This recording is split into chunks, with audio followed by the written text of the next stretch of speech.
Hello everyone, welcome to my channel. I'm Jordan and welcome to today's video, which is going to be a reading vlog of the Hunger Games series. I am so excited to be making this video. This was not on my bingo card for this year. This wasn't in my plans, but it came to me at a moment that I feel very excited about it and motivated. You may have seen me talk in a couple of other places about participating in Sunrise on the Readathon, which is a month-long readathon happening in July, hosted by Katie Colson and completely inspired by the Hunger Games series. I am not only participating in this readathon with my reading, but I have also gotten the opportunity to join the Discord as an assistant librarian, which basically means I am helping to moderate the Discord, make sure everyone is interacting with friendliness towards each other, and that everything with the readathon is running smoothly and people are getting their questions answered. Things like that, just helping out behind the scenes. I'm also helping to keep everybody motivated through reading sprints and general positivity and motivation throughout the month. So I'm having a great time with that so far. And that brings us to what this video is about, which is that I am also planning this month to read the entire Hunger Games series. I am going to do this in two parts. The first is going to be the original 3 books in the Hunger Games series. So that is The Hunger Games, Catching Fire, and Mockingjay. This is the original core trilogy that the first 4 movies were based on. I'm going to keep these 3 books as their own vlog because I think the most people have read these 3 books so far. And then I am going to read the 2 prequels that have come out in more recent years and put those 2 books into a vlog together, because in these vlogs I want to talk spoilers. So I want to make sure anyone watching the videos has either read the books already or has acknowledged that they're not going to, so that I can just talk about everything that's happening as I'm reading them, all my thoughts and feelings, not worried about spoiling anyone who hasn't gotten there yet. So hopefully that sounds good. Let's talk a little bit about my history and knowledge of the Hunger Games as a series. So this first book came out in 2008. I was in 8th grade at the time. The second book came out in 2009. The third book came out in 2010. So very quick succession. I don't think I read the book series at that time. I was a little bit of a reader. I was a casual reader throughout middle school, high school, and college, but I don't think I jumped onto this book series at that time. What I did jump on was the movies. The first Hunger Games adaptation came out in 2012, so I would have been a junior in high school. The second came out in 2013, the third in 2014, and then part 2 of the third book is the 4th movie, and that came out in 2015. So by 2015, I would have been in college. And throughout those years, I do remember going to the theaters to watch each movie as it came out. And I have rewatched for sure the first 2 movies multiple times. So both of those are actually pretty firm in my head, pretty solidified in my memory. And because of that, I consider myself very familiar with the Hunger Games as a series, but I don't think I ever went back and read the books. So I'm excited to do that. On top of that, when it comes to the prequels, the first prequel, called The Ballad of Songbirds and Snakes, came out in 2020. The book was published in 2020. That movie came out in 2023. And of course, the newest book, Sunrise on the Reaping, came out in book format this year, 2025. It is slated to also be adapted into a movie. I think they're filming it now, maybe. So that will come out in the future. I have not read either of those books or seen the movie, The Ballad of Songbirds and Snakes. I don't know anything about those stories. I mean, I vaguely know which characters they're about, but I don't know spoilers or anything. So the prequels, everything that's happened in the last couple of years, I'm much less knowledgeable about, but I'm excited to read them because those are books that get a lot of hype these days. A lot of my friends here in the book community are all caught up in the series, love talking about the Hunger Games. So I want to be in the know for those. I also want to go back and read this original series, like I said, to just make sure I fully understand everything that is captured within the books. I'm sure there are more details that weren't able to be adapted into the movies. I want to make sure I have a good grasp of all of the characters and relationships and backstories. So that's what I'll be doing. So this is going to be a vlog of me just popping in as I read these 3 books with all of my thoughts. Like I said, they will be spoiler filled, but I will just try to do spoilers through the points of the book that I'm at. Meaning while I'm reading the first book, I won't be talking about spoilers from the third book until I get to actually reading that third book. and I will be very clear about what point in the book I'm at when I start talking about spoilers. So if you happen to be rereading these books along with me, you can pause and come back once you've actually finished them so that you don't hear anything that you don't want to hear. All right, I think that is enough of a preamble and I can just get into the vlog. I actually can give you my very first update about The Hunger Games, the first book, because I have already made it 130 pages in. I am on to part 2, and here's what's happened so far in the book. It jumps right into the action from the very beginning of this book with the Reaping Day, which is the day that each of the Hunger Games districts get gathered together and names get pulled out of glass bowls of children that are chosen for that year's Hunger Games. And we get thrown right into the action when Katniss and her sister Primrose have to go to find out who from District 12 is chosen, and Prim's name gets drawn, but Katniss volunteers. That whole scene is extremely emotional. Honestly, I have a feeling all of this is going to hit differently as a parent. I have 3 kids, and while they're young, they're 5 and younger, so they wouldn't technically be eligible for the Hunger Games yet. I can already start to think of this through the parents' lens and how just painful and unimaginable this situation would be for a parent. Like, yes, obviously it's very scary for the kids themselves, and the first time watching all of these movies, that's what I was picturing, was myself in the situation. But imagining being a parent with kids who are up for the reaping, and that all of these districts send these kids to the arena to fight for their deaths, is just diabolical. Like, it's so unimaginable to think about having to sit there and watch your child just be whisked away into the Hunger Games. Like, absolutely not. I just can't imagine it. It's so painful to even bring myself to think about being in that situation. So like I said, it just adds a whole nother layer to reading these books, taking into account my perspective of being a parent. But yeah, that scene was very emotional. Obviously Katniss volunteers, and then Peeta is the boy chosen. And the rest of part 1 is basically them preparing to go into the Hunger Games. So there is some trainings that the tributes go through, and I've always enjoyed those scenes. There are like displays of the tributes. There's a parade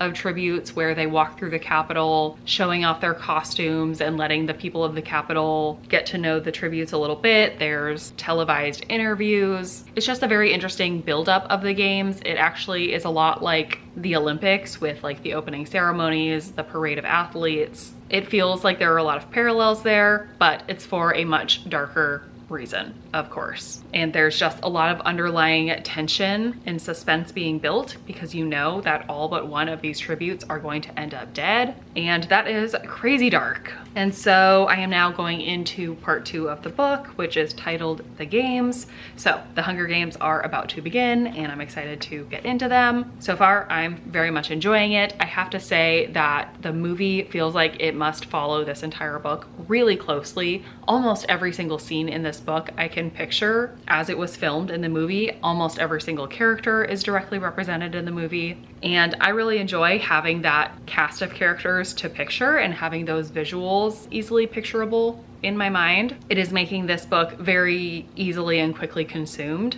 because it does feel very familiar to me, and I'm just excited to continue on. So that is my plan. I'll be back when I have another reading update, and I'll be back several more times as I get through the entire series. Okay, it is later. I have made it to part 3, which is titled The Victor. So like I said, part 2 started with the start of the Hunger Games approximately, and all of part 2 has been the games.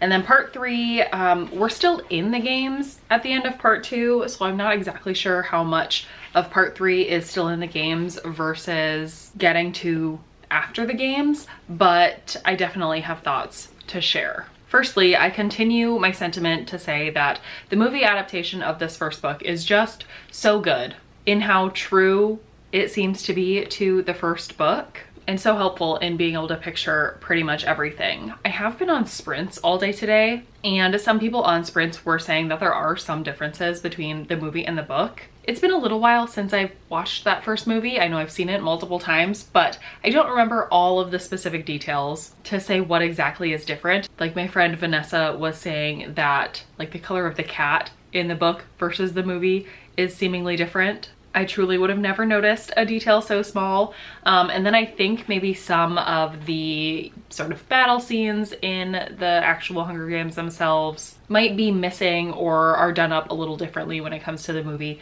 compared to the books, which makes sense. When you're shooting a movie, it's obviously a visual medium, whereas in a book, you can get a lot more of the characters' internal thoughts, specifically Katniss's internal thoughts. And I guess that's also probably the difference between the movie and the book, is that in the movie, if I remember correctly, I think there has to be more explanation of the world in other ways, like in what's televised from the Capitol or what the characters say out loud to each other, versus in the book, we're just in Katniss's head the whole time. So she can tell us through memories and just regular narration why things are happening. I do also remember in the movie, there are quite a few, I think, flashback scenes that gives some context to things, but again, things have to be told a little bit differently in a movie versus a book, which in my opinion is completely fair, especially if it's the type of movie where the main character is not narrating via voiceover, which I don't think is the case, if I'm remembering correctly.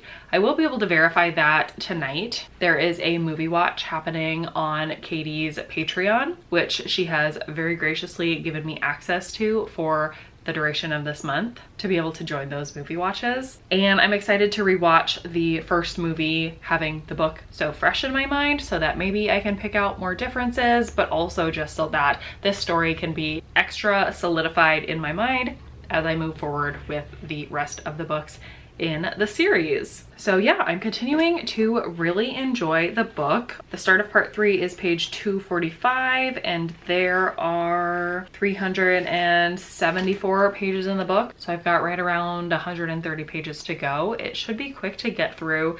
Oh, the other thing I wanted to comment on is that I have been listening to the audiobook. At some points in the sprints, I have been reading the physical along with the audio when I get the chance, but when I'm working and doing chores and stuff, I just have the audio going by itself. And apparently there are multiple versions of the audiobook, and I understand why, because the version that I have, I don't love the narrator, and I'm not sure if on Libby I can find the narrator details. Okay, the narrator of this one is Carolyn McCormick. And I will be honest, she sounds quite a lot older than Katniss is in this book, which I understand. Obviously, they're not going to have a teenager narrating the audiobook, but it's not really what I would choose to be the narrator. It looks like the other version of the audiobook, which I don't have access to through Libby, it's quite a long hold. That narrator is Tatiana Maslany. I don't know who that is. People were talking about her. Let me do a little search. Okay, a Canadian actress. I should see if I can get her copy of the audiobooks for some of the future. Yeah, there's at least 6 weeks wait on those, but I'll still put a hold on just in case they come faster than that. Or maybe I could look at using my Spotify hours or something like that. All that to say, the narrator of the version I'm listening to is not the best. She's not doing a horrible job. She just sounds a little bit older and a little bit more, I don't know, like she's being a little dramatic with her narration. So I'm just trying to overlay the voice with Jennifer Lawrence. And again, because I can picture the movie so well, and because I know this story pretty well and it's flying by, it's not hindering my enjoyment. It's just a comment I would have that, yeah, the audiobook narrator's not my favorite, but we'll see what we can do about that for the future books in the series. I will let you know if I make different audio decisions. But for now, I think I'm gonna go ahead and finish up this first book and come back to you with my final thoughts on it. And maybe I can also have a couple of comments on the movie. Okay, friends, it is actually a couple days later. I have finished the first Hunger Games book, so I can start with an update there. I'm not sure anyone is going to be surprised, but I did really enjoy the entire extent of the Hunger Games. It is just so good. It's good from an entertainment perspective. Like, it's just fun to read. It's interesting. It's a competition setting. It's a dystopian world. It's a very compelling main character. And it's also very layered. And obviously that's evidenced by the additional prequel books that have come out. Like, there's so much to this world to explore, and the history of it and the politics of it. And especially with where we're at right now, a lot of the topics explored in the Hunger Games, like classism and overreaching governments and systems in place that dehumanize human beings, a lot of that feels very pertinent at the moment. And while no, we're not in an actual reality that is exactly like the Hunger Games, I would be lying if I didn't say it felt like we were headed in a place that could be similar to the Hunger Games. And that's scary. Okay, getting away from that,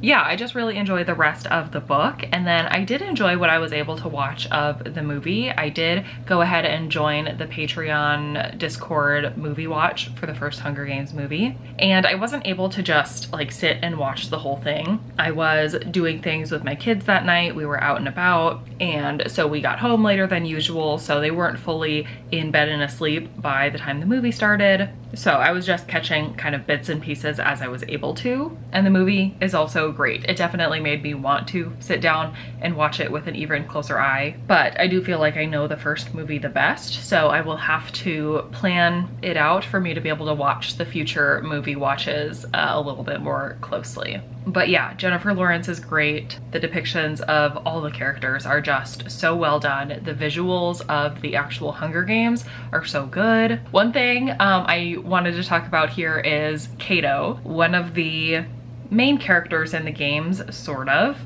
He is one of the District 2 tributes. He's one of the careers, which are children in the upper districts who are basically trained their entire lives to enter the Hunger Games and to have the best chance of winning the Hunger Games, which is a very scary concept in itself. Very sad and heartbreaking. But I actually forgot how much Cato was involved in the games, or how much he was centered and was kind of their main adversary. He is the final tribute standing other than Katniss and Peeta. And all this is interesting because for anyone who doesn't know, I have 3 children. I have a 5.5-year-old daughter named Krissa. I have a 4-year-old son named Lo, and I have an almost 8-month-old son named Cato. And obviously when we picked the name Cato, we were well aware that he was a character in the Hunger Games. That's not why we named him Cato, but it's also not why we named him Cato. Like, it didn't deter us from picking that name. And it was kind of fun watching the Hunger Games and following Cato as a character, now being a little bit more personally attached to that name and him as a person. Well, not really him as a person, but you know, the name and his character. Obviously this is a movie and probably a series of books that I would anticipate my kids reading in the future, and it's kind of fun that my son will have a character with his same name, especially with a name as unique as Cato. And I mean, really, I come out of it feeling pretty badly for Cato, because again, he's in a career district, so he didn't really have a chance to resist the Hunger Games. He's a villain in the series, or in the first book, I guess. He doesn't make it to the future books.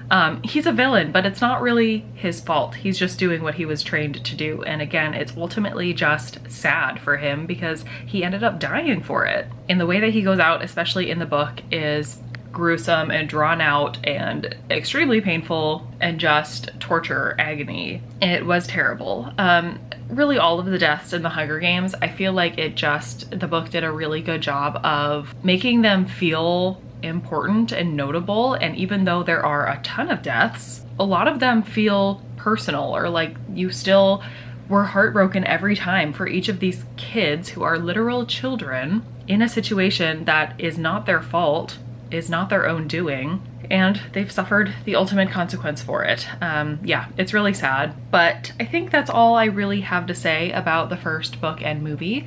I did go ahead and rate the first book 5 stars. Is that a totally unbiased 5-star rating? Not really, and I don't know if I would be able to go into this series in an unbiased fashion, just because I am so familiar with the story from the movies. But I do think they are really well done. I do think they have some very interesting commentary weaved deeply throughout them. And like I said, I thought this first book was just extremely entertaining at the same time. There are no dull moments. There were no moments that I was not rooting for Katniss. And I think that if I had read this book for the first time, not knowing anything about the Hunger Games series, I would have been absolutely blown away. There are many moments in the book that are just jaw-dropping and make you just sit there and think, or you know, want to cry or whatever it is. So yeah, it was great. I'm very excited to get into Catching Fire now.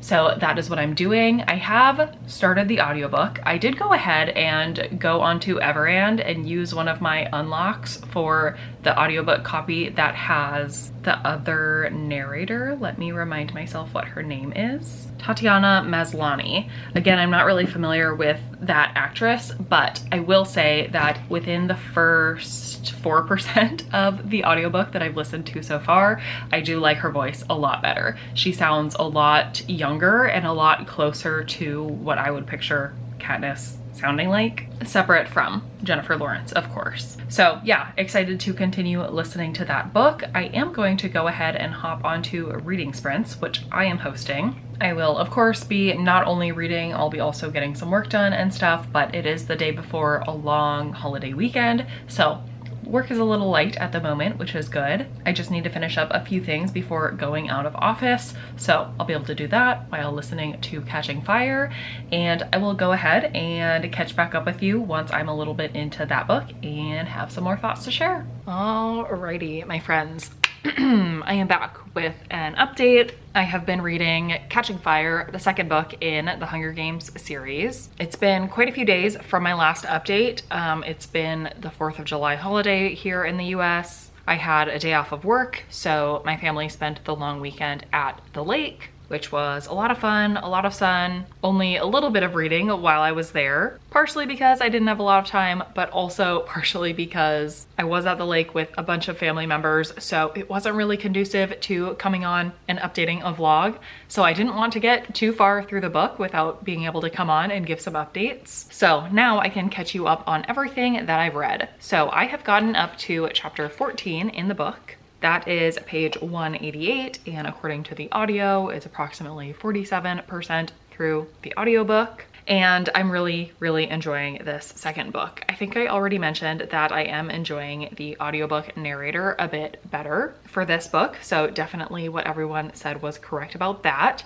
And I'm also definitely enjoying this story. It is a bit of a slower burn compared to the first one. The first book just jumps right into the action. Very quickly, Katniss is reaped for the Hunger Games and she gets right into those festivities. This one, the beginning of the book, takes place right after the first games, or right after Katniss's games, while Katniss and Peeta are on tour, which I guess happens after every Hunger Games. The winning tribute usually goes on a tour through all the districts. And I think it's kind of partially a celebration for them, but also partially a way for them to like honor the fallen tributes. I'm sure it varies for each winning tribute what their message is to each of the districts that they go through, but for Katniss and Peeta, they definitely focus a lot on the lost tributes, and especially in the districts that ended up helping them, like District 11 for sure. They made sure to pay homage to Rue and Thresh for the way that they helped them in the Hunger Games. And then the other thing that happens in the first part of this book is we get a lot more rumblings of revolution and resistance from all of the districts that aren't career districts and obviously aren't part of the capital. And also at the beginning, Katniss talks with President Snow, who basically gives her a warning to say that, hey, some of the districts are showing signs of unrest. We need you to not be a symbol of resistance, but basically show that you are going along with everything the capital is doing. You are falling in line. You are not going to be causing trouble or making the districts believe that they should cause trouble either. So Katniss is basically threatened, and that makes her a little scared to speak out in any way in any of the districts. And then let's see, what else did I write? The love triangle in this book is interesting. I have never been somebody who really bought into the Katniss-Peeta romance. For me, from the beginning, it was very clearly a survival tactic for them to pretend that they were in love in the first Hunger Games. And then I did see some of the signs of Peeta probably having some sort of crush or some sort of unrequited love towards Katniss, but I never believed it in the other direction. I think they are trauma bonded, but I don't think they're romantically connected. And then Katniss and Gale, that's just an interesting situation because they grew up together, so I can totally see how a romance would form for them in coming into adulthood. But because of the situation with Peeta and obviously the Hunger Games, like Katniss is just in a completely different place in her life than Gale is. So to call them romantically linked is also weird, and that's touched on in this book, with Katniss wondering what her life would have been like in District 12 if she had never gone into the Hunger Games, and if her and Gale were just allowed to continue their relationship as it would have progressed. They'd probably be in a different place, but it's also very clear that Katniss has no romantic or sexual inclination towards Gale either at this point. I have seen some speculation that Katniss may be asexual and or aromantic, and honestly, I catch those vibes. I can definitely see that. I don't know if that's been confirmed anywhere or anything like that, but that is the theory that I would most likely follow because I don't know. I don't root for either side of this love triangle. So that all happened through chapter 9, and then in chapter 10, Katniss gets a lot more information about the potential revolt or revolution from the districts. And she also learns that there may be people living in District 13, which was previously a district just like all of the other districts, but the capital demolished the district because of revolt and uprising, and basically just to show their power, they completely decimated the district. But now Katniss has this seed planted in her head that there may be people hiding out in District 13, and she doesn't know if that's true, if the capital doesn't know about that, or if they're just ignoring the people there, or if there's some bigger, plan or something that will come to play in the future with District 13. All right, and then it's not until chapter 12 in this book when the Quarter Quell is announced. So that's the next round of the Hunger Games. It is the 75th anniversary of the Hunger Games, and every 25 years they do a special version of the Hunger Games to basically exert even more power from the capital over the districts. So it sounds like on the 25th anniversary they did an election in each district to actually vote on the tributes, which sounds much more painful and difficult for the people living in those districts to actually elect which children they want to send into the games. Pretty awful. And then the 50th anniversary they did twice as many tributes. So they had 48 instead of 24. I guess that was the year Haymitch won. So that must also be the year that is followed in Sunrise on the Reaping, which of course I haven't read yet. So I do assume there is a lot more lore to go with that quell of the Hunger Games. And then, like I said, this one is the 75th anniversary. And so it's revealed to everyone at this point in the book that the tributes for the 75th round of the Hunger Games will be reaped from the living, existing winners from previous years. So, of course, that means for District 12, Katniss is the only female winner, so she will be going into the games again. And then for the boys, it's either Haymitch or Peeta as the only two male winners from District 12. So then the last thing I have read so far is chapter 13, which is when the reaping happens. Obviously, Katniss is chosen, and then there's been a bunch of discourse about whether Peeta or Haymitch want to go into the games. Peeta has been adamant that he wants to go in to be able to, again, protect Katniss. Katniss obviously wants to save Peeta's life, so she doesn't want Peeta going into the games, but of course, by saying that, she is saying she wants Haymitch to go in, which is kind of telling him that she is okay with Haymitch dying. So a very awkward dynamic is created after that announcement. But what ultimately happens is that Haymitch is drawn at the reaping, and then Peeta immediately volunteers in his place. So it will be Katniss and Peeta going in together in the games again. And then at the very end of this chapter, Katniss makes an agreement with Haymitch that the first time they were in the games, Peeta and Haymitch had agreed to do everything they could to keep Katniss alive. But now in this games, Katniss and Haymitch are going to do everything they can to keep Peeta alive. So that's where I've gotten. We are 47% into the book, so the last half is, I think, majority going to be taken up with the games. If not majority, at least partially. And I do remember enjoying the games aspect in this movie when I watched it, so I'm excited to revisit that. Otherwise, I will just be back once I've gotten either further into this book or maybe once I've finished it. I'll give you my overall thoughts, but again, at this point, I'm really enjoying it. I really enjoy this world. I do enjoy kind of the political elements in this book that weren't in the first book. I know that we're obviously building towards something in the third book that is the full revolution, revolt, resistance from the districts towards the capital. So excited to just learn more about that and finish out the series. So that is a plan. I'll be back with my next update once I have it. All right, my friends, another day, another update. I finished Catching Fire and I flew through the rest of this book. I enjoyed it so much. It is so hard to have a 5-star sequel, which, okay, I say as a person who doesn't really read that many series, but it's also because it's really hard to follow up a great book in a sequel. Even if you love the characters, even if you love the story, a lot of times the magic from a first book is just missing in subsequent books. And in this book, Suzanne Collins managed to replicate a lot of the magic, especially the sort of fun of the games. Because we go into another Hunger Games in this book, I feel like you get that same kind of feeling and that intrigue of like what's gonna happen in the Hunger Games. Plus the setup of the Hunger Games in the second book is even more interesting than in the first book. One, because it's all victors. That in itself is fun. It's like an all-star season of your favorite show, but also there's more of a gamified element to it where it has the clock, which I guess, I don't know, am I supposed to be explaining this as if people have never read it?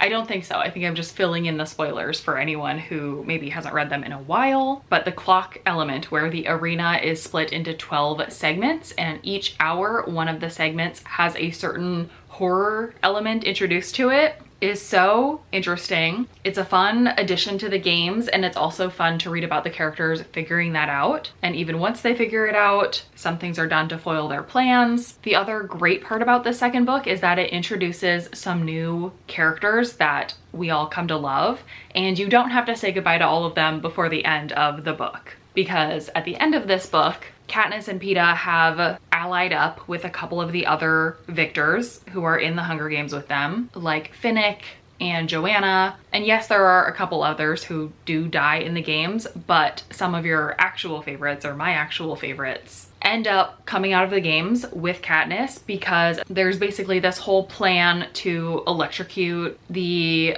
other victors that Katniss and her allies are going against. But Katniss at the last minute ends up shooting her arrow with the electrified wire into basically the dome of the arena. So it electrocutes the whole thing, it all blows up, and Katniss is removed from the games, as are all of the other people who didn't die. And some of them get taken to District 13 where the rebellion is taking place. That's where Katniss goes and Finnick, and they meet up with Haymitch and Gale and Plutarch Heavensby, the game master or whatever it's called, head game master of the 75th Hunger Games. He was actually part of leading the rebellion. So they meet up with them, but then it's also revealed that Peeta was captured by the Capitol along with a couple of the other victors and tributes and some other notable people from the districts. So Katniss is separated from Peeta. She's in District 13. She's getting caught up from Gale and Haymitch as to what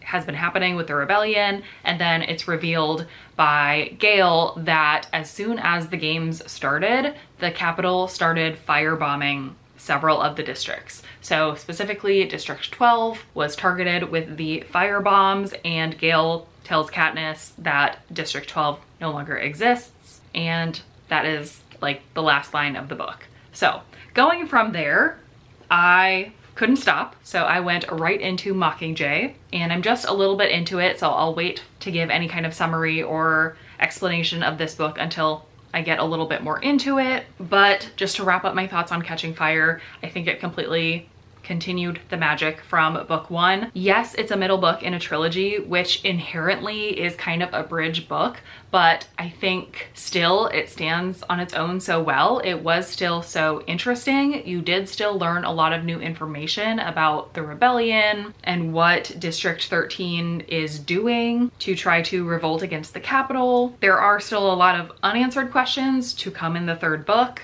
but I don't feel like it was a complete, waste of a book, which honestly, a lot of second books feel like. This one felt like it still brought a lot of value. Again, we got new characters, which we love and become kind of staples of the series. So I loved it. I think it's a 5-star sequel and a 5-star book on its own. So loving it. And with that, I'm just gonna go ahead and keep on reading. I've gotten myself the audiobook of Mockingjay, so I'm gonna get to listening. I'll be back once I'm a little bit into it, not the whole way, to give a little bit of the summary of what's happening here and my thoughts. This is going to be a lot of newish information to me. Not brand new. I do know I've seen each of the last 2 movies once, but I think only once. And I think I saw them in the theaters. So it's been many years since I saw them. So a lot of this information I'm sure I have forgotten. So it will feel like somewhat brand new information. It's all gonna come to a head here and I am ready for it. So like I said, I'll be back with a nice update when I have it. Okay, me again, same day, much later in the day. I have been listening to Mockingjay as much as possible throughout my workday today, and I have made it through part 1 of the book. So I'm on page 135, and it's very interesting what I'm remembering from this book versus what's new information. It's all very, very interesting. It's very different from the previous 2 books because obviously it's no longer centering the Hunger Games. The whole nation of Panem is completely in disarray. All of the districts either are involved in the rebellion or are aware of a rebellion happening. Basically, Katniss is getting to know the rebellion and all of the activities that they're doing and planning.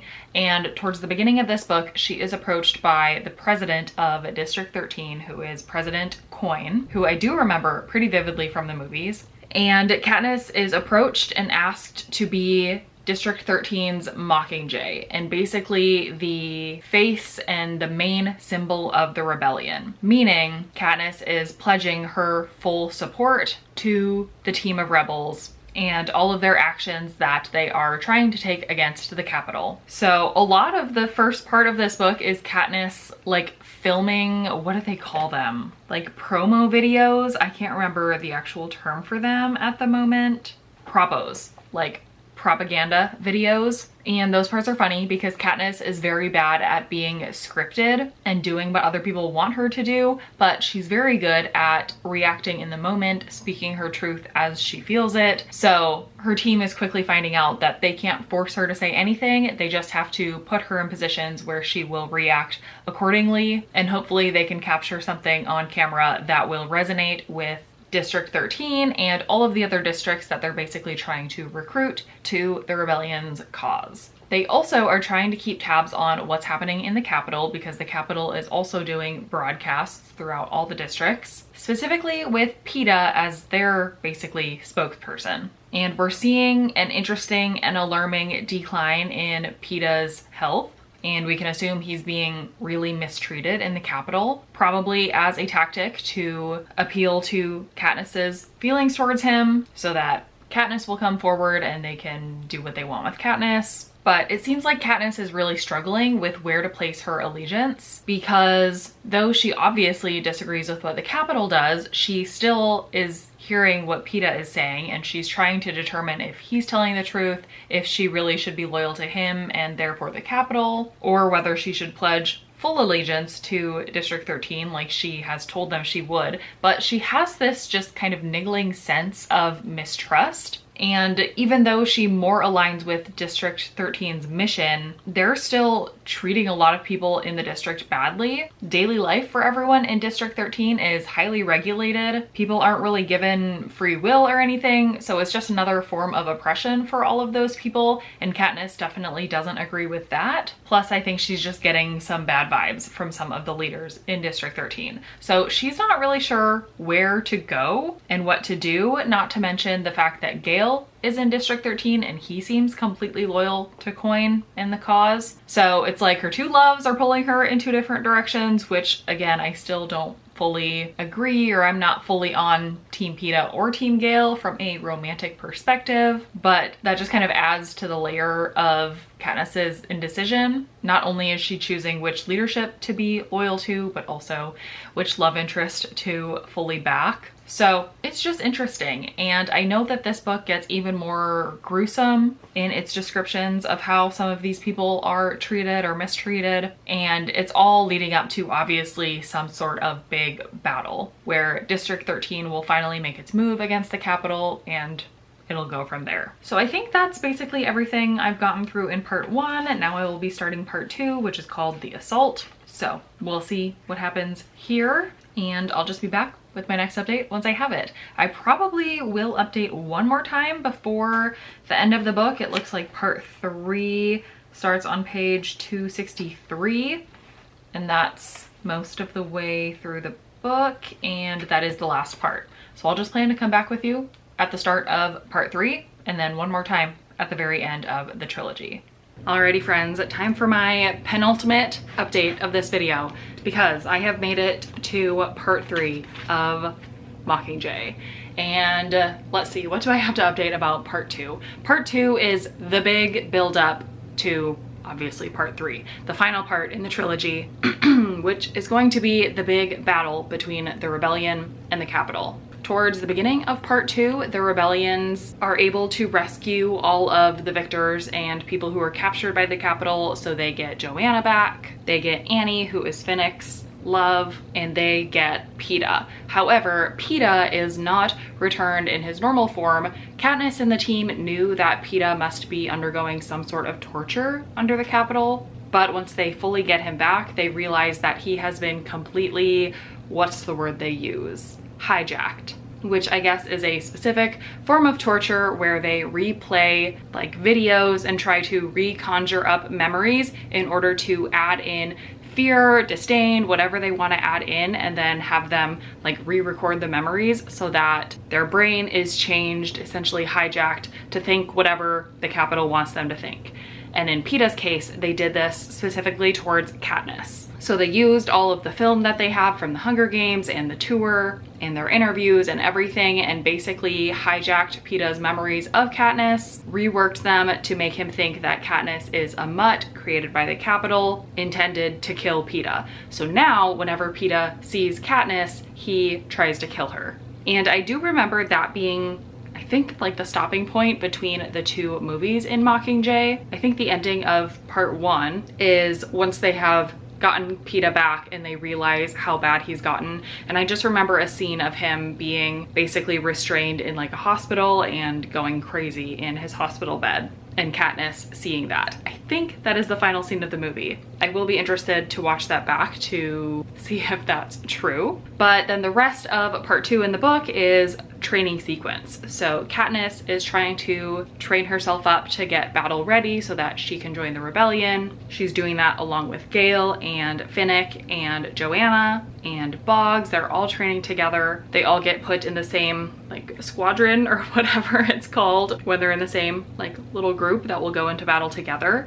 And then right at the very end of part 2, it's revealed that Peeta has gone through enough treatment to where he has also been deemed fit for battle, specifically by President Coin, and so he has also joined the squadron. So part 3, as far as I'm expecting, they are going to go into battle. There are a couple scenes I remember from this last part from the movie, but not all of it. So I'm interested to get through the end. I am listening to the audio, as I mentioned, and I plan to just speed through the rest of it through the rest of the day. I mean, not speed through it so that I can't understand and retain it, but speed through it in the sense that I'm fully invested. I'm ready to get through the rest of this book. So that's the plan. I'll be back one more time once I finish the book to give you my full summary, thoughts, review, everything for not only this book, but the original trilogy as a whole.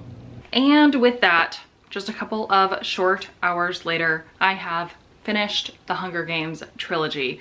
I finished Mockingjay. I did fly through it as I was planning to. And again, as predicted, the third and final part of the book is as action-packed as I was expecting. A small recap. Katniss and her army, her squadron, go into battle. They infiltrate the Capitol, and it gets pretty gruesome. She loses a lot of her favorite people. First they lose Boggs, then they lose Finnick, they lose a couple of the other people in the squadron, and then when they're in the center of the Capitol, an attack happens and Katniss ends up losing Prim, who was brought in as a medic from District 13. She's caught in the ambush and Katniss watches Prim die. And that is one of the most heartbreaking scenes in the book, though I understand it to be one of the most important. I know I've seen an interview or something with Suzanne Collins where someone asked her if she always knew Prim was going to be killed in the books. And Suzanne's response was yes, and that's the whole point. So very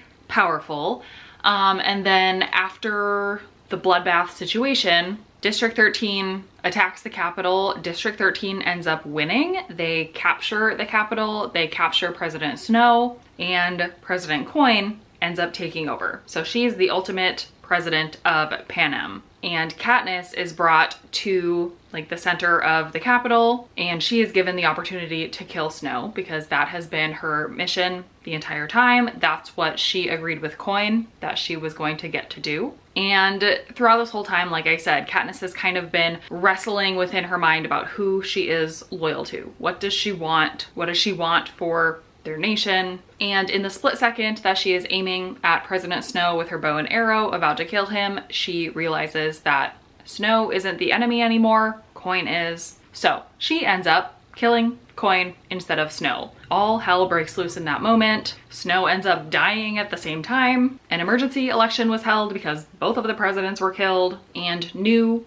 leadership was obtained. Paler was voted in as president. Plutarch was appointed Secretary of Communications. Katniss was going to be on trial, but was ultimately let go under this new leadership. So now, at the end of the book, things are quote unquote okay. The Hunger Games are officially over. The evil presidents have been killed. Everyone has been freed to go back to their districts and live whatever life they want to live, free of the Hunger Games. There was a very interesting passage in here that resonated a bit with me when Katniss was talking with Plutarch about like what happens now. Katniss asks Plutarch if he's preparing for another war, and he says, oh, not now. Now we're in that sweet period where everyone agrees that our recent horrors should never be repeated. But collective thinking is usually short-lived. We're fickle, stupid beings with poor memories and a great gift for self-destruction. Although who knows, maybe this will be it, Katniss. The time it sticks. Maybe we are witnessing the evolution of the human race. Think about that.